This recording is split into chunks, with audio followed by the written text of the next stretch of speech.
ನಮಸ್ಕಾರ ವೀಕ್ಷಕರೇ, ನಿಮ್ಮ ಭೀಮಧ್ವನಿ ನ್ಯೂಸ್ ಚಾನಲ್ಗೆ ಸ್ವಾಗತ. ಸ್ಥಳೀಯ ಸುದ್ದಿಗಳನ್ನು ವೀಕ್ಷಿಸಲು ನಿಮ್ಮ ಭೀಮಧ್ವನಿ ನ್ಯೂಸ್ ಚಾನಲ್ ಅನ್ನು ಲೈಕ್ ಮಾಡಿ, ಸಬ್ಸ್ಕ್ರೈಬ್ ಮಾಡಿ ಮತ್ತು ಪಕ್ಕದಲ್ಲಿರುವ ಬೆಲ್ ಬಟನ್ ಅನ್ನು ಒತ್ತಿ. ಅಲ್ಪಸಂಖ್ಯಾತರ ಮೊರಾರ್ಜಿ ದೇಸಾಯಿ ವಸತಿ ಶಾಲೆ ಹಾಗೂ ಸಮುದಾಯ ಸದ್ಭಾವನಾ ಭವನ ಕಟ್ಟಡ ಕಾಮಗಾರಿಯ ಶಂಕುಸ್ಥಾಪನೆ ಸಮಾರಂಭ.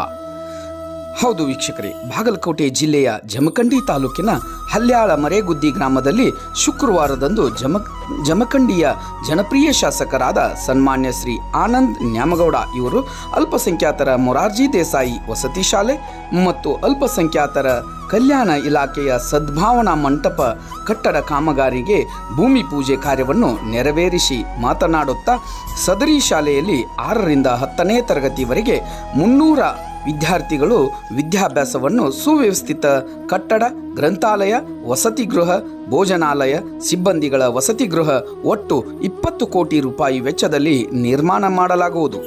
ಈ ವಸತಿ ಶಾಲೆಯ ನಿರ್ಮಾಣದಿಂದ ತಾಲೂಕಿನ ಬಡ ಪ್ರತಿಭಾನ್ವಿತ ವಿದ್ಯಾರ್ಥಿಗಳಿಗೆ ಅನುಕೂಲವಾಗುವುದು ಎಂದು ಮಾನ್ಯ ಶಾಸಕರು ಹೇಳಿದರು.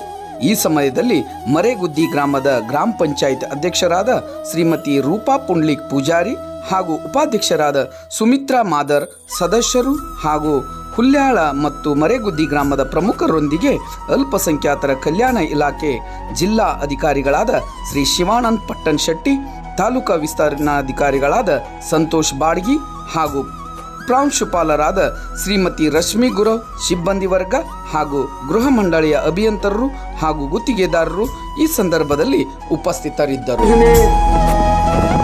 ಮೊದಲೇ ಪ್ರಾರಂಭ ಆಗಬೇಕಾಗಿತ್ತು. ಕಾರಣಾಂತರಗಳಿಂದ ವಿಳಂಬಗೊಂಡು ಇವತ್ತು ಆ ಒಂದು ಶುಭ ದಿನ ಕೂಡಿ ಬಂದಿದೆ ಅಂತ ನಾನು ಈ ಸಂದರ್ಭದಲ್ಲಿ ಹೇಳಲಿಕ್ಕೆ ಬಯಸ್ತೇನೆ. ಸರ್ಕಾರದ ಆದೇಶದ ಪ್ರಕಾರ ಇದು ಮಾರ್ಚ್ನಲ್ಲೇ ನಮಗೆ ಸ್ಯಾಂಕ್ಷನ್ ಆಗಿತ್ತು.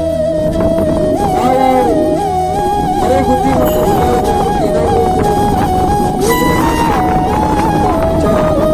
ನಮ್ಮ ಮನಸ್ಸಿನಲ್ಲಿ ಕೂಡ ಇತ್ತು. ಆ ನಿಟ್ಟಿನಲ್ಲಿ ಈ ಮೊರಾರ್ಜಿ ದೇಸಾಯಿ ವಸತಿ ಶಾಲೆ ಈ ಭಾಗದಲ್ಲಾದ್ರೆ ಒಂದು ಅನುಕೂಲ ಆಗ್ತದೆ, ಬಡಮಕ್ಕಳಿಗೆ ಅನುಕೂಲ ಆಗ್ತದೆ ಇಟ್ಕೊಂಡು ಇಲ್ಲಿರ್ತಕ್ಕಂಥ ಒಂದು 4 ವರ್ಷದಲ್ಲಿ ಈ ಯೋಜನೆಯನ್ನು ಪ್ರಾರಂಭ ಮಾಡಿದ್ದೇವೆ. ಇವತ್ತು ನಾವು ಈ ಕಾರ್ಯಕ್ರಮದಲ್ಲಿ ನಾವೆಲ್ಲರೂ ಕೂಡ ಸೇರಿದ್ದೀವಿ.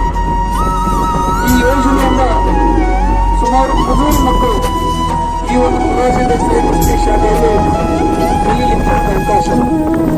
ಈ 300 ವಿದ್ಯಾರ್ಥಿಗಳಲ್ಲಿ 75% ವಿದ್ಯಾರ್ಥಿಗಳು ಅಲ್ಪಸಂಖ್ಯಾತ ಸಮುದಾಯದ ಮಕ್ಕಳಿಗೆ ಕಲಿಯುವಂತ ಒಂದು ಅವಕಾಶ.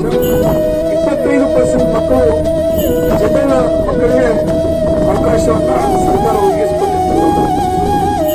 ಹೀಗಾಗಿ ಇವತ್ತು ಅನೇಕ ಜನ ನಮ್ಮ ವಿದ್ಯಾರ್ಥಿಗಳು ಮೊರಾರ್ಜಿ ದೇಸಾಯಿ ಆಗಿರ್ಬೋದು, BR ಅಂಬೇಡ್ಕರ್ ವಸತಿ ಶಾಲೆ ಆಗಿರ್ಬೋದು, ರಾಣಿ ಚೆನ್ನಮ್ಮ ವಸತಿ ಶಾಲೆ ಆಗಿರ್ಬೋದು, ಈ ರೀತಿ ಜಿಲ್ಲೆಯ ಅನೇಕ ಭಾಗಗಳಲ್ಲಿ ಕಲಿಯಲಿಕ್ಕೆ ಹೋಗುವಂಥದ್ದನ್ನು ನಾವು ನೋಡಿದ್ದೀವಿ. ಈ ಶಾಲೆ ಆಗೋದ್ರಿಂದ ಸ್ವಲ್ಪ ಮಟ್ಟಿಗೆ ನಮ್ಮ ತಾಲೂಕಿನ ವಿದ್ಯಾರ್ಥಿಗಳು ಈ ಒಂದು ಶಾಲೆಯಲ್ಲಿ ಕಲಿಯಲಿಕ್ಕೆ ಒಂದು ಒಳ್ಳೆಯ ಅವಕಾಶ ಅಂತ ನಾನು